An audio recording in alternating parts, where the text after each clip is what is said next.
Hi, this is Dayton Mayor Jeff Mims, and welcome to another edition of In the Spotlight with Mayor Jeff Mims.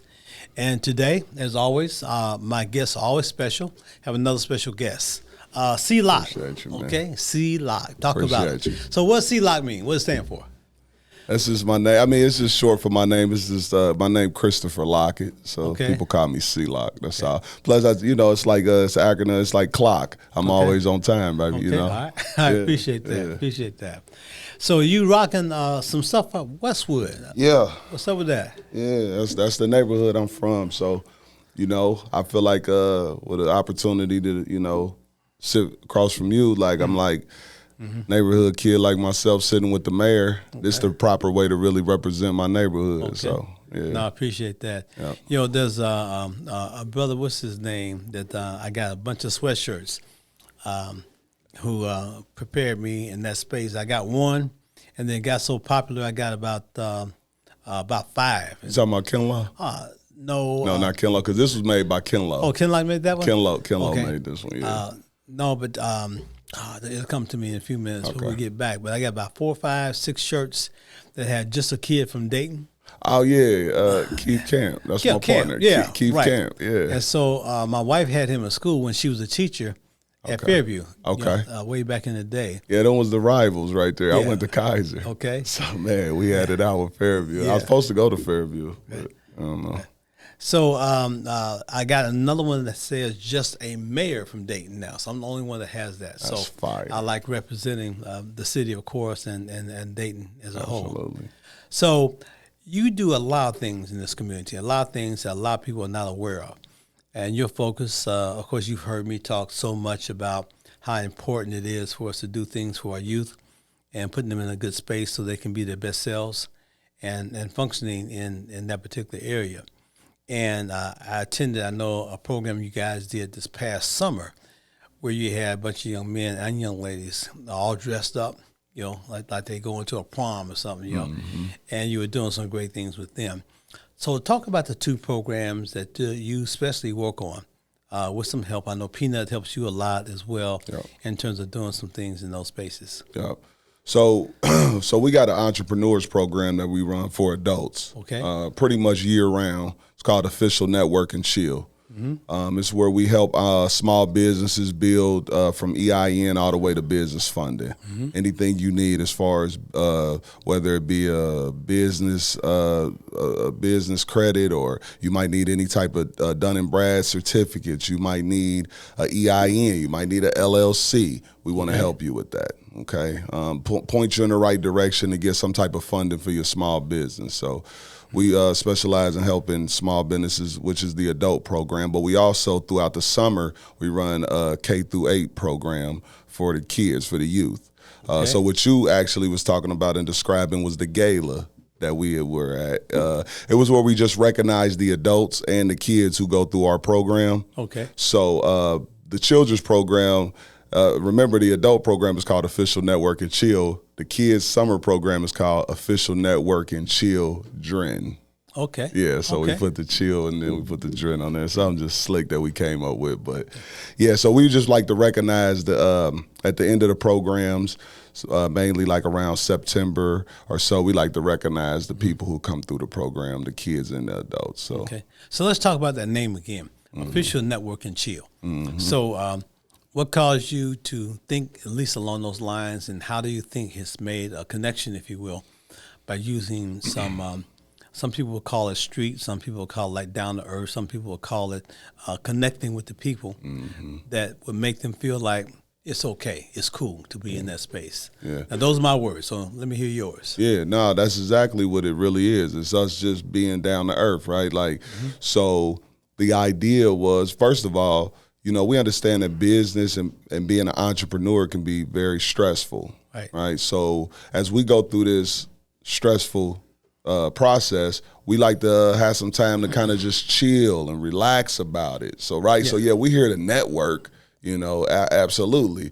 But we got to put some chill in it, right? Because we know you probably leaving the 9 to 5, or you probably been working on your business all day long, or whatever the case. But when you come in here with us, we want to network. We're going to probably have some hors d'oeuvres or something around, some like finger foods. We're going to probably have some wine, something to kind of just bring it down and ease it down. Okay. To let you know, hey, you got support in us. You got support in us, man. Like, you're not by yourself doing this. So just chill. Just take some of the heat off. Yeah, just chill. You know what I mean? Like, so yeah, that's the thing. Official network and chill. Yeah, we're gonna network, but we definitely gonna chill too. Okay. So you've been in Dayton how long? So outside of living, Westwood, of course. Yeah, absolutely. So outside of living, I lived in Houston, Texas for almost 3 years, but outside of that, I've been in Dayton. Okay. Other than that, my whole life. Okay. Yeah. So let's talk about your background and talk about why you felt it was necessary to do the work that you're doing in those spaces. What type of problems you've encountered and solutions, clearly, that you have been able to find to get you in a space where you can continue to do what you're doing to help people. Well, I grew up poor, to be blunt. You know what I mean? I come from a broken home. Like a lot of us. You know, yeah. So it was only my mother. She had me and my 2 sisters, and it was stressful for her, you know, and which made it stressful for us. So I was out, you know, I didn't have that father figure in my life. Now, I did have men around me that wanted to try to help guide me, but then sometimes unknowingly or unintentionally, they would show me negative and bad things to do. So I was kind of off the chain as a youth, just running around, just out of my mind for the most part, right? And as I got older, you know, I got into more trouble. It's just like a downhill slope, like type of thing. You know, I was in county jails, even did prison time. And, you know, I ended up having children when I came home. I ended up having children. And right then and there, God provided a purpose for me to change. That was my purpose. Now, that was only the beginning stages, which was me seeing that I have children and understanding that if I say that I love them so much, then that means I got to love myself more. That's when the purpose was developed for me. Shortly after that, I mean, I was still stressed out, but I was making better decisions as far as I was just starting to be patient because of the purpose in front of me. I said, well, I can't just go out and, you know, sell drugs or go out and rob people. Like, just for one, let's be clear, Dayton is a small town, right? Small city. So I like to let people know that, like, when you out here doing crimes and stuff, you know you violating your own people, because somewhere down the line, we family somewhere in this city. That's just something I believe. Okay. You know what I mean? So I came to that conclusion in my own mind, like, yo, I can't be doing this type of stuff, you know what I mean, and to make a better living. So I was just patient. And while I was being patient and understanding my purpose, what happened was opportunity presented itself. And that's when I got with my cousin, Peanut.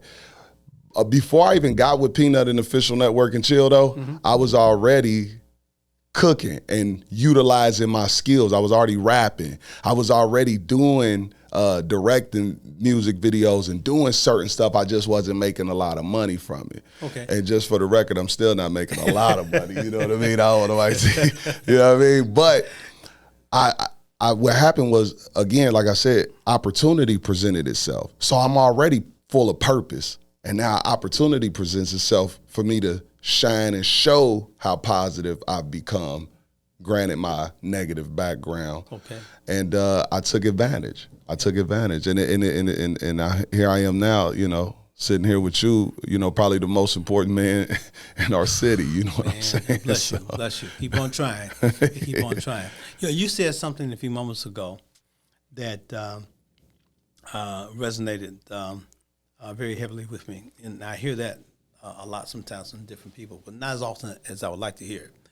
The aspect of doing negative things, selling drugs, robbing people, etc., so it had a conflict with the aspect of the purpose that you seem to have found, taken away from, quote, your own people, if you will. All right. You know, I'll talk about that a little bit more, because we talk about the things that are happening as far as the cities are concerned, and those who are involved in either shootings or injuries, domestic violence, that the majority of those situations are happening between people who know each other.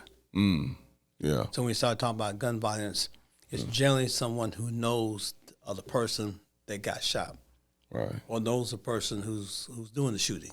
Right. And those things happen way too often. Talk about that for a bit. Ask me to sort of expand upon that.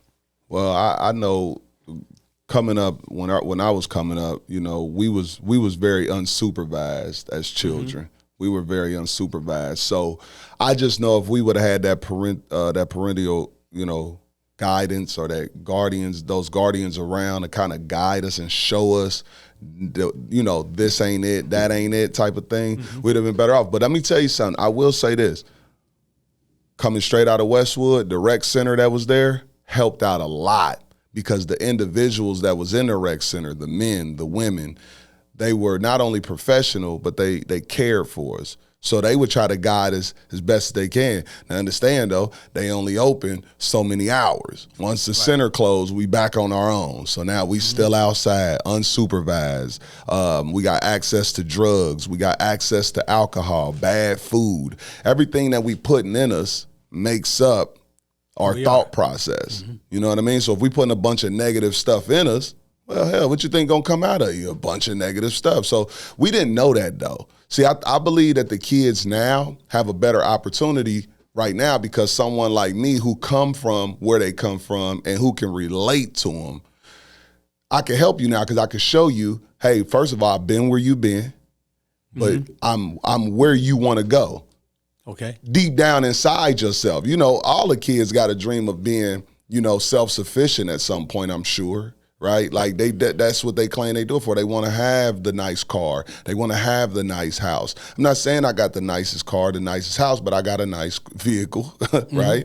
Mm-hmm. And my space is nice, you know, in my living space. Yep. So I don't mind taking kids from, you know, that tough background and showing them how I live and taking them in a day in the life. I do it with my kids all the time. I want to show you if you live right, eat right, put the right things in your body, exercise, actually love yourself, that, hey, man, you could get this stuff and more. Yeah. And more. You know, one of the things that has been a constant with me talking about our young people, and I can't seem like I can do it enough because, you know, that's who I am. I mean, a lot of times I still act like I'm 12 years old, okay, because I value that and value the experiences that I have with some of the young people that I come in contact with, whether it's on the street or whether it's in schools or whether it's in different programs. The connection that I talk about with them understanding those quality of life indicators that you talked about, a nice car, eating the right food, a house. I even throw in healthcare, of course, in terms of looking at that, recreation. Those are quality of life indicators. And you're talking a lot about the entrepreneurship and putting them in a position to use maybe some of the God-given skills to make money that helps connect them to quality of life indicators. Can you expand to be a little bit more detailed, if you will, about that? Because, again, you touched on it, mm-hmm. you know, but I'd like to hear some of your thoughts as well because we're saying some of the same things. Yeah, absolutely. To our young people and also to older people. And also sometimes saying some things to some of the educators who are tasked with the responsibility of helping to increase quality of life options. However, they have the responsibility to be more direct in terms of test scores. And sometimes the quality of life indicators and test scores get blurred. There's a blurred line or it gets confusing or cloudy, if you will. So I know I said a lot, but just to make that connection for me. So you hit it right on the head, though. We want to expose the kids to their own talents, their own gifts. We want, because the thing is, what I want to help the kids understand is this: live inside out, not outside in. Okay, mm-hmm. And what that means is everything that you're looking for lives within you, right? So you want to make money. Like me, for instance, I make money from scratch for real. Like I don't go like nobody's put together no type of matrix for me to create money. I get it from scratch. I go fish. I go out to the Atlantic Ocean every year. I bring back 200 to 600 pounds of fresh fish straight from the ocean that I go catch. I take my time out, go catch the fish, bring the fish home, take it up to my restaurant, fillet it up, and I sell it. Right. See, I catch my fish at the Dayton Fish Market. Okay. up in Maine. Yeah. See, I'm in direct competition with them. I know. I'm saying, like, for real though, like, it cannot be the only fresh fish spot in the city. I got to come. So no offense to Dayton Fish, but I'm coming. Lock and loaded fish and fries on the way, believe me. But no, it's literally like we want to make sure that the kids understand that the money that you're looking for lives within you. You have a God-given gift. We just need to tap into it. All right. And then it's some things like for instance, I got kids that I know that love to play video games. All right, you can get paid for that. You want to play video games all day, you can get paid for that. I got kids that want to eat all day. You want to get paid, you can get paid for that. Did you know you want to eat all day, you can get paid? Like, they don't even know it, right? Other kids who are artists, my kids are artists, they draw their butt off. I mean, can draw, color. Oh, well, guess what? But let me say this. It goes back to us as the guardians and the parents. We have to invest in those kids. Right. You know, right? Like, so if I know this kid can draw or something, I'm going to buy this kid utensils, pencils, colored pencils, canvases, paint brushes. I'm going to just invest in you, see what you do with it.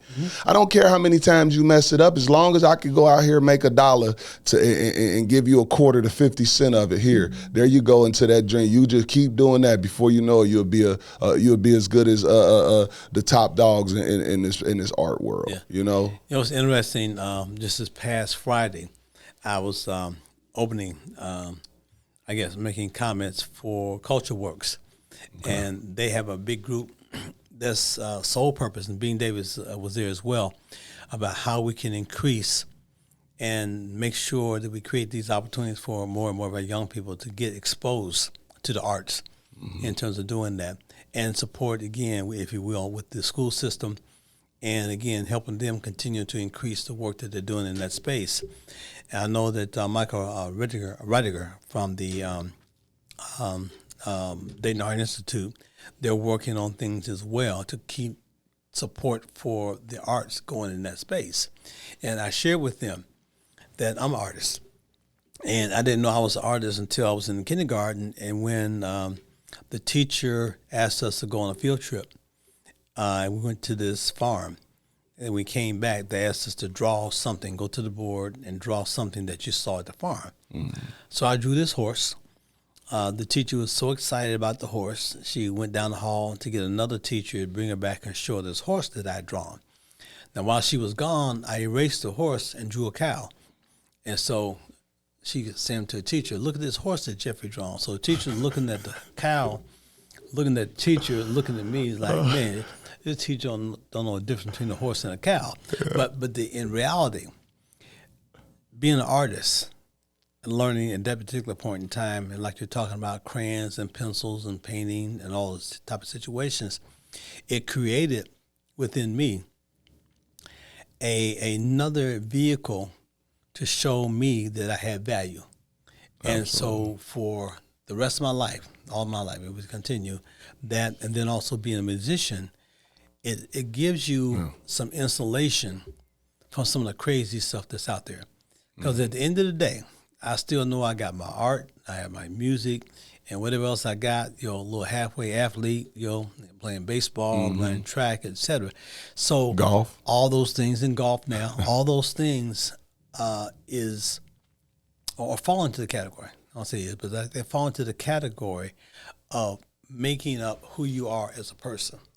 And it gives you confidence. You can laugh and joke and talk about it. Like I was talking for a few minutes ago, that my wife is a golfer, and we had that understanding before we got married that you're going to play golf. And so we moved in that space. And it just adds value. We can be mad at something else and didn't take out the trash, didn't do this, but we started talking about our latest golf experience where we went out of town somewhere and played, or we just at a local place and played and had fun. We look at a trophy that we won together. Something along those lines.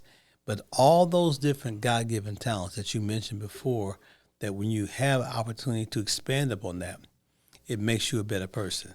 Yeah.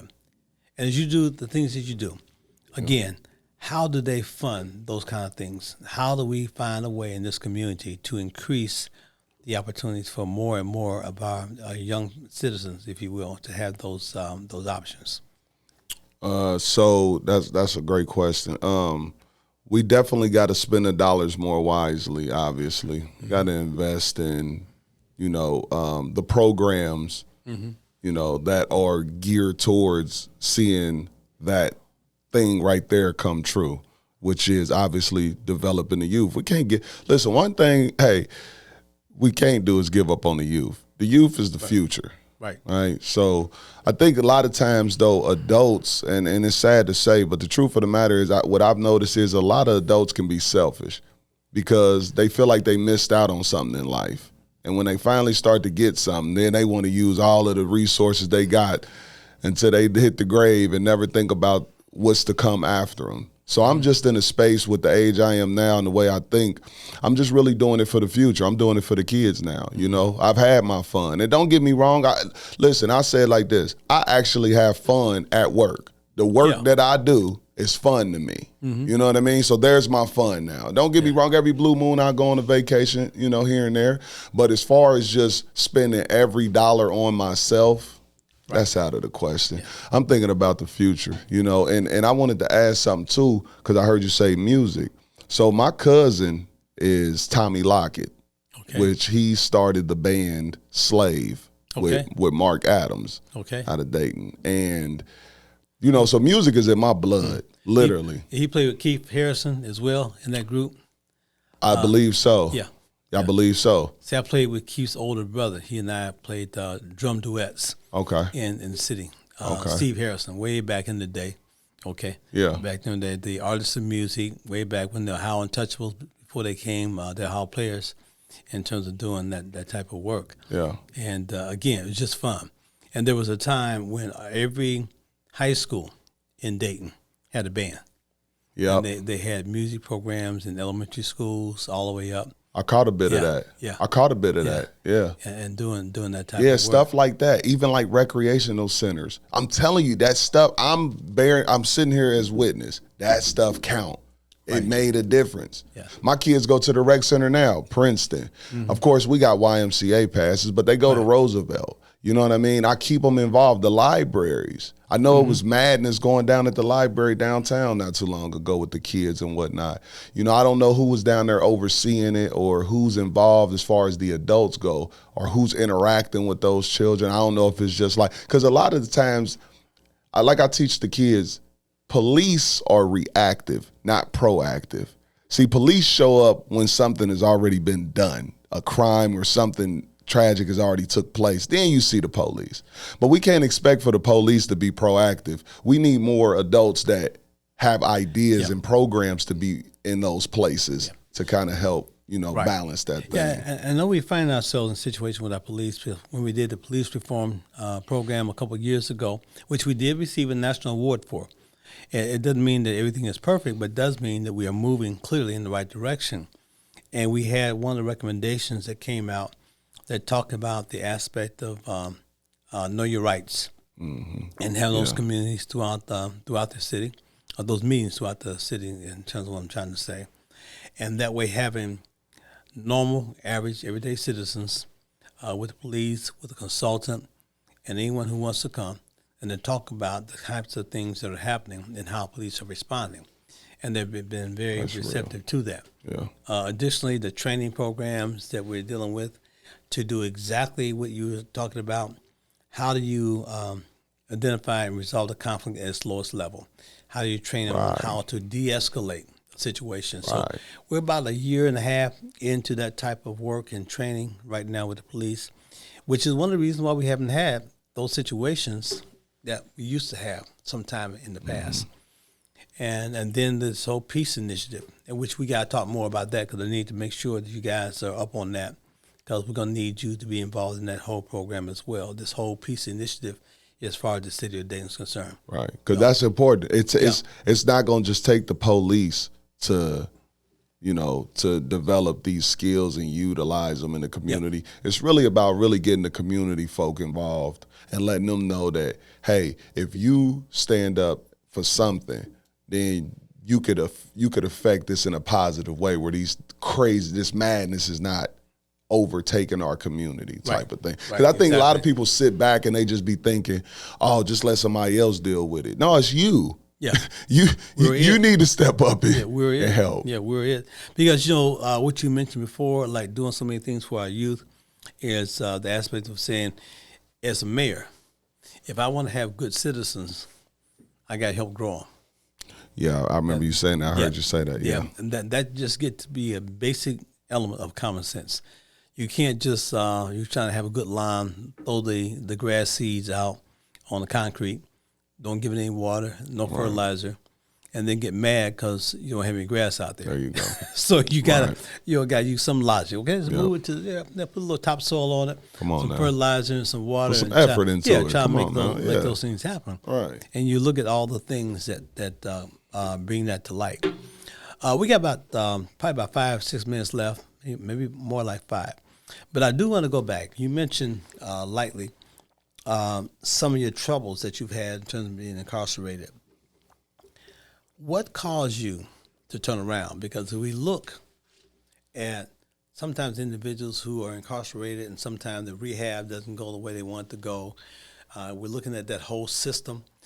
You come out, if there are not job opportunities, if there are not people who are welcoming, if you will, to people just because they got a record, in terms of trying to help repair them or put them in a space where they can go out and find their way, their method of making a strong turnaround and making a strong contribution to our community.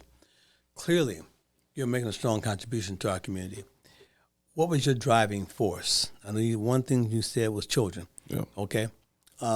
What type of things in general, if you look at, as we get ready to close, did C-Lock find within himself or by watching others that caused him to want to make a turnaround, if you will, to be positive? Well, I like to say first and foremost, all praises due to the Most High Spirit, God. To God be all the glory, because, it took a lot of willpower to recognize my fortune. A lot of time, people you be sitting right on top of a fortune and don't even know it because you're so blinded by all the shade and all of the distractions around you. And that's what I found that was going on, with me. I was just giving my attention to the wrong things. And when I realized that, I had another day, another opportunity, another chance to rise, it just changed my whole outlook on things. And again, all praises due, man. I really was able to to take advantage of the opportunity that God had gave me, and that's what I did, and that's what I'm grateful for it, man. So all praises due, man. Okay. Well, that's a good note to end on, man. I really appreciate, and I just love seeing you do what you do. Love being a part of it, and it's just great having you here in the great city of Dayton, Ohio, trying to make Dayton the best place for someone to live, work, play, be educated, raise their family, and grow old. Absolutely. And thank you all for watching another edition of In the Spotlight with Mayor Jeff Mims. Thank you, man. And you can see it on YouTube. You can see it on our website, www.daytonohio.gov. Gotcha. Appreciate you. Thank you, man. Thanks much. Appreciate you. Okay. Yeah. Thanks, man. All right, man. Okay.